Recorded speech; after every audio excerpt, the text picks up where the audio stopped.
My mom left a voicemail. "You're out. Don't come back. We're moving forward without you." I texted back, "Noted," then I withdrew my authorization from the family trust, flagged their shared bank account, and removed my name from the real estate deal I had funded. By the next morning, there were 79 missed calls and a message from their lawyer that read, "We have a serious problem." I laughed loudly and replied. At that moment, I was ready to erase them from my life completely. No hesitation. No regret. The way they handled it, so cold, so casual, made it nearly impossible to control myself. It was like they'd been waiting for the perfect excuse to get rid of me, and now that they had it, they didn't even try to fake compassion. I was at work when the voicemail came through. Just 10 seconds long. My mother's voice. Flat. Not angry, not emotional, just finished. "You're out. Don't come back. We'll live without you." I played it twice to make sure I heard it right. She didn't say my name. She didn't say why. Just those words, like they'd been rehearsed. I didn't bother calling back. I knew that tone. I knew when something was final. So I replied with 2 words of my own. "Got it." Then I went to work. The first thing I did was log into the trust account. I was the one who set it up, after all. They didn't understand how it worked, they just knew it existed, and that I told them it was for the family's future. I revoked my consent. That trust couldn't operate without my signature. All their plans, future investments, tax shelters, even the emergency access clause, were frozen in an instant. Next came the joint account.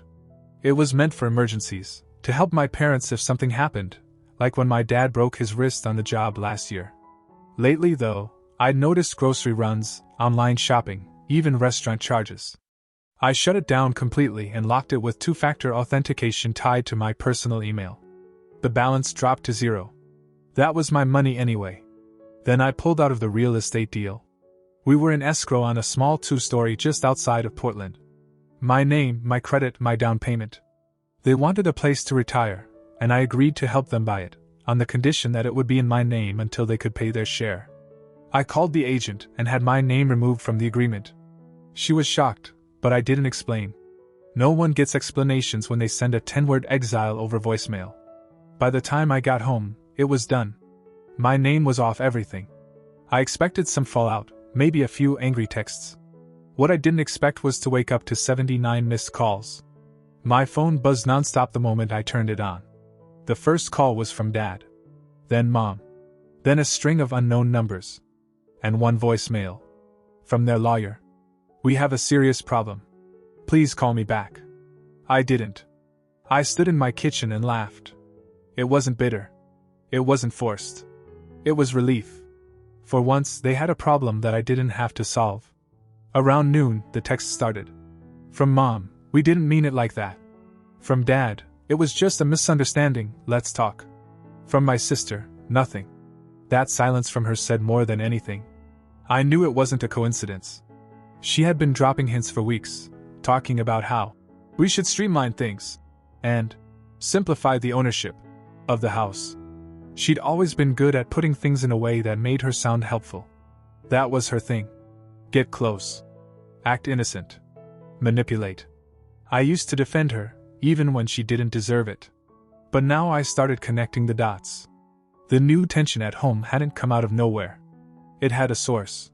And I had a sinking feeling I was staring right at it. She had always been jealous of how much trust our parents placed in me. I handled the money. The logistics. The plans. She was always decorative. Around, but not involved. Until now. Now she had them convinced I was the problem. And whatever she told them must have been serious enough to make them throw me out without a conversation. But she underestimated one thing. I don't come back when I'm thrown out. I come back when I want to burn it all down. The silence didn't bother me. In fact, I welcomed it. After everything they said, or didn't say, I figured we all needed space. They to panic. Me to think. I didn't answer their calls. I didn't open their texts. I didn't even listen to the rest of the voicemails piling up. I waited. I wanted to see how long it would take before desperation started leaking through their calm front. It took 3 days. That morning, my phone lit up with an alert from the building's security. My dad was at the front gate. He had no reason to be there. I watched him through the camera feed. He didn't try calling me. He just stood there, shifting his weight, checking his phone, then looking up like maybe I'd appear in a window. He waited for almost 10 minutes. I didn't buzz him in. Later that night, I found a folded note taped to my door. It was from my mom. Her handwriting was unmistakable, neat and slanted like she was still in Catholic school. The note didn't say much. A lot of vague apologies. A few lines like, "We didn't mean to hurt you, and please don't make any decisions you can't undo." I read it once and dropped it in the trash. No explanation. No accountability. Just more soft language designed to pull me back in. Still nothing from my sister. I didn't expect her to reach out. She was probably busy celebrating what she thought was a win. She'd managed to push me out of the trust, the house, the family dynamic, and she'd done it quietly, without confrontation. That was her style. Behind-the-scenes sabotage dressed up as helpfulness. I decided it was time to make a move. I called the real estate agent we'd been working with. She answered immediately, cheerful at first, but her tone shifted the second I asked her to send a formal withdrawal notice to my parents. She hesitated. Said she didn't want to get in the middle of a family conflict. "You're not in the middle," I told her. "You're a paper trail." She sent the email. I didn't need to see their reaction. I imagined it well enough. The cold shock of seeing something in writing. Something irreversible. It was one thing to ignore a voicemail or a text. It was another to receive a legal notice saying your son had officially backed out of the one thing keeping your finances above water. The next morning, my mom tried calling again. 6 times. All unanswered. By the afternoon, their lawyer emailed me. Just one line stood out. "There's more to this than you think." I sat with that for a while. More to this. So I waited. That night, my sister finally broke her silence. She texted me a single sentence. "I hope you're proud of what you've done." I stared at it. No punctuation. Just enough venom to confirm what I already knew. She had been behind everything. And now that things weren't going the way she'd expected, she was starting to lose grip. She thought I'd come crawling back or blowing up with rage. What she didn't understand was that I had no intention of coming back at all. Not until the damage was complete. The next day, I ran into one of my dad's old friends at a gas station. We hadn't spoken in over a year. He smiled, asked about the house, then casually dropped a line that stuck with me. "I heard you pulled out of the deal because you couldn't handle the financial pressure." Rough stuff. I smiled. Didn't correct him. But in my head it clicked. She was already spreading her version of events. That's when I called our old accountant. The one we used before my sister pushed us to switch to someone younger, trendier, more proactive. I set up a meeting and showed him the trust paperwork I still had copies of. He remembered every detail. When I asked what could sabotage the trust from the inside without being obvious, he gave me a cautious look. Said he didn't want to get involved. But then he offered one hint. "If someone gave the wrong kind of information to your parents, and made it seem like it came from you, that could easily tilt everything." That was all I needed to hear. Now I had a direction. She'd been playing puppet master. Feeding them lies, stirring up paranoia, maybe even forging a few details. All to get me out of the way. But what she didn't realize was that the minute she made me an enemy, she stopped being safe. I didn't need to scream. I didn't need revenge. Not yet. I just needed to wait for the perfect moment to make her own story fall apart in front of them. I didn't have to dig long. The cracks started to show faster than I expected. First came a call from the new accountant, well, their accountant now. He left a voicemail asking if I could clarify a few discrepancies in the trust paperwork and bank activity. I hadn't spoken to this guy once before. Why would I need to clarify anything? I didn't call him back. Instead, I forwarded the message to my old accountant. He called me within the hour. "Sounds like someone tried to amend the trust," he said. "Without my signature?" I asked. "That's the part that doesn't make sense." He couldn't confirm who had initiated the changes, but it was obvious someone had attempted to push through modifications under the radar. Someone who didn't understand that despite all the emotional mess, my legal authority hadn't disappeared just because I went quiet. The moment he said, "Amen," I knew who it was. I knew she tried to step into the role I'd built. I just didn't expect her to do it so carelessly. It got better. The next week, I went to lunch with a cousin I barely talked to. She messaged me out of the blue, saying she'd heard something odd and wanted to run it by me. She didn't know the details, just that my sister had been telling relatives that I was cutting off the family out of greed, that I didn't want to share anything, and that I'd always been controlling. I laughed. She used the word controlling because it sounded dirty. She knew people would believe it. That was the trick. You don't accuse someone of anything too extreme, just enough to change the story. But people talk. They compare stories. And things started to unravel when she made a mistake. She told one version to my uncle, another to my cousin. Slightly different timelines. Different motivations. Same target, me. I didn't say anything publicly. I didn't start a family group chat war. I waited. Then came the moment I didn't expect, but couldn't have planned better. An email from the real estate agent. She'd accidentally CC'd me on a reply to my sister. My sister had apparently contacted her trying to see if the property could still be salvaged without me on the contract, and casually implied I'd pulled out due to mental instability. That's when something in me snapped. Mental instability. That's how she was framing it. She was trying to discredit me to the one person who could confirm how much I'd put into that house. The one person who knew I was the reason the deal was even possible. I replied directly to the agent, copied my lawyer, and attached proof of all payments I'd made toward the deal, including a forwarded email from months earlier showing that the whole thing was my idea to begin with. The agent replied within an hour, her tone stiff and professional now. She thanked me for the clarification and said she would not be engaging in any further non-transactional communication with my sister. I knew what would happen next. And I was right. That night, my phone rang. Mom again. I let it go to voicemail. Then Dad. Then finally, my sister. I picked up. She jumped right in. Accused me of trying to destroy everything. And playing the victim. Just because she asked a few questions. I let her rant. Then I asked one thing. Why'd you lie about me to the real estate agent? Silence. Then she hung up. That was the first real crack. The one I could use. I didn't know yet what exactly she told our parents. But it had to be something personal, something believable. Something that made them turn on me without a second thought. I just had to get them to say it out loud. And then I'd burn it down. It happened sooner than I thought. The following Sunday, my mom called again. I let it ring. Then I saw a text. Please, just give us 5 minutes. No accusations. No yelling. 5 minutes. That was all I needed. I called back. They were on speaker. I could hear the tension before anyone spoke. My dad started, fumbling through a half-prepared statement about how things got out of hand. My mom cut in, saying they never wanted to hurt me, that they were just reacting to what they were told. That was my opening. Told by who? I asked. Silence. Then my dad cleared his throat. Your sister said you were planning to take full control of everything. That you were trying to leave us with nothing. That you said we were dragging you down. I couldn't even react. I was too stunned at how specific and stupid that lie was. I kept my voice calm. When did I say that? Your mom hesitated. She said you told her? A few weeks ago. In the car. After that argument at dinner.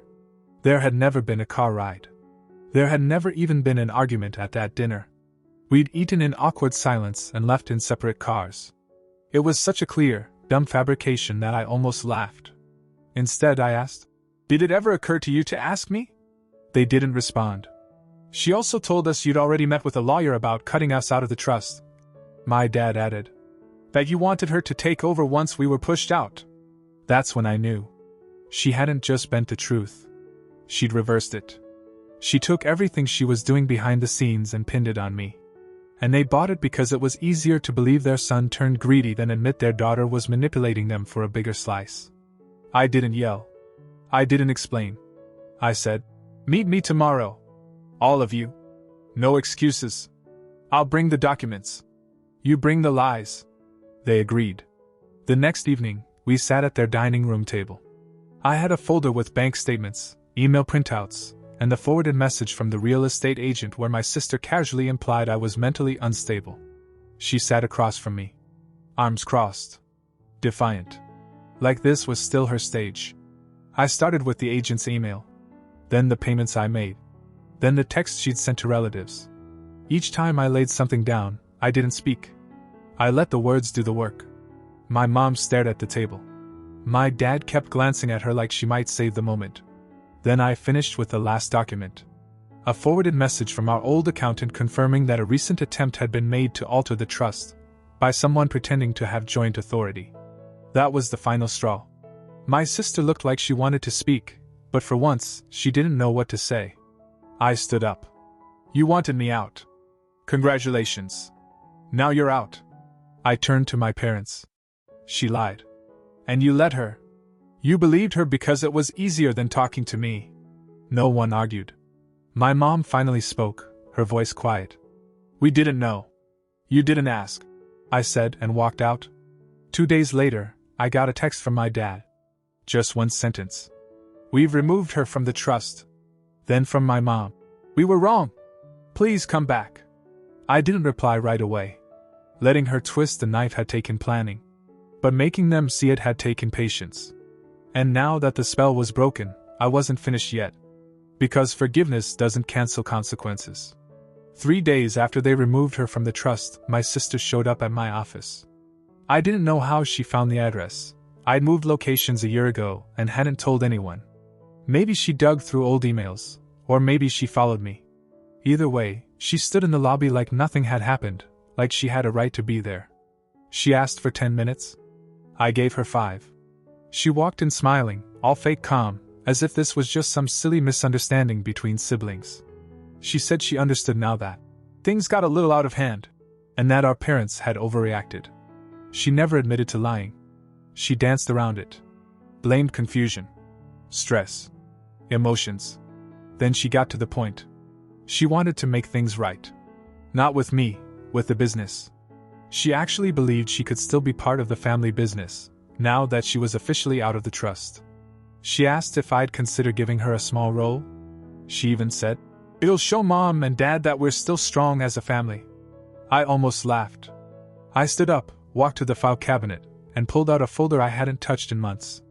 It was an old draft of a business proposal she had once begged me to look at, some flaky pitch for a lifestyle brand she thought would go viral. She'd asked for funding. I'd said no. I handed her the folder and said, "Start your own." She flipped through the pages, confused. Then she looked at me, finally realizing this wasn't a detour. This was a dead end. "You think you're punishing me?" she asked. "No," I said. "Not yet." She stormed out. I didn't stop her. That evening, I called the accountant again. Asked him how long it would take to formally transfer controlling interest in the business accounts, away from the family collectively, into a 2-person structure, me and my dad. No loopholes. No access for anyone else. He said it could be done by the end of the week. I waited for the paperwork to finalize. Then I made a move no one saw coming. I called my parents and asked them to meet me. Just us. We sat down over dinner, and I told them the full extent of what I had uncovered: emails, messages, the fake timeline, the forged intent to alter the trust. I laid it all out. And then I said something they didn't expect. "I'm willing to bring everything back. The trust, the house, the joint ownership, but only if she's completely cut off." My mom looked uneasy. My dad didn't. He just said, "Done." And with that, it was official. That same week, I reinserted my name into the real estate deal. The agent was surprised but pleased. Financing went through quickly this time. My credit, my assets, my control. I didn't tell my sister. Instead, I let her find out from the public property records. She sent one text the next morning. "You stole it from me." I didn't answer. Later that afternoon, her best friend, someone I'd known for years, sent me a message. Just one line. "She's been trying to get a loan. No one will co-sign." I smiled. The house she wanted to take from me? Mine again. The trust she tried to hijack? Rebuilt without her. The business she tried to get in on? Sealed off permanently. And no one was coming to save her. Not this time. 3 quiet weeks. Not a word from her. After everything, after the lies, the manipulation, the smear campaign, my sister disappeared into silence. I expected another move, maybe some legal threat, or another behind-the-scenes attempt to twist the narrative. But there was nothing. Not even a fake apology. She was out of options. Meanwhile, my parents and I were slowly repairing what was left. We started with small things, coffee on Sundays, helping them sort through their moving paperwork, conversations about the past without flinching away from it. They stopped defending her. Not because I asked them to, but because they saw it all now, clearly, without filters or excuses. One night, my mom brought out the old folder with the original real estate agreement. She asked if I'd consider restoring the original plan, with me, her, and my dad sharing ownership of the new house. I didn't say yes right away. Instead, I drew up a new structure, full ownership under my name, with a written, notarized agreement granting them full living rights, no expiration, no rent, no strings. If something happened to me, a legal clause would allow them to remain without any threat of the property being contested. No one, especially not my sister, could ever touch it. They agreed without hesitation. It wasn't just a house now. It was a reset. The next week, I walked into the title office, signed the revised documents, and saw my name back where it should have been. The house was ours again, mine to secure, theirs to live in. She wasn't just out. She was legally locked out of everything. The trust was finalized 2 days later. It now included only me and my parents. The clauses were ironclad. Any attempt to interfere would trigger an automatic freeze and full audit. Our accountant made sure of that. Then came the voicemail. Blocked number. I let it go. When I checked it later, her voice was tired, smaller than I remembered. "I'm sorry things turned out like this," she said. "You've made your point. I just hope someday you can be mature enough to move on." I deleted it. There was nothing to move on from. I had nothing to prove to her. She took her shot, tried to gut me out of the picture, and now she was outside looking in. My dad later told me she called him too. Said she had a new business idea and needed money to start over. She didn't ask to come back into the family. Just for support. He told her no. There was no long explanation. No dramatic pause. Just no. That was the first time in my life I saw him draw a line without flinching. The day we moved into the new house was quiet. No celebration. Just me and my parents unloading boxes, figuring out who gets which room.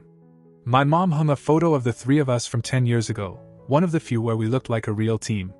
She said she was tired of pretending things hadn't changed. We were different now. Wiser. A little bruised. But whole again. A few days later, her old best friend sent me a message. Apparently, my sister had been reaching out to anyone who would listen, people she hadn't spoken to in years, trying to paint herself as the victim. She said she'd been cut out of everything unfairly. That I'd manipulated our parents. That I'd stolen what was hers. Nobody was buying it. The friend sent a final message. "Whatever you did, she's completely alone now." I didn't reply. There was nothing left to say. This wasn't about revenge anymore. This was about making sure the door she slammed behind me was the same one that stayed shut on her. She wanted control. She wanted leverage. She thought she could push me out and step in cleanly, smiling, like she'd earned it. But now, she had no seat at the table.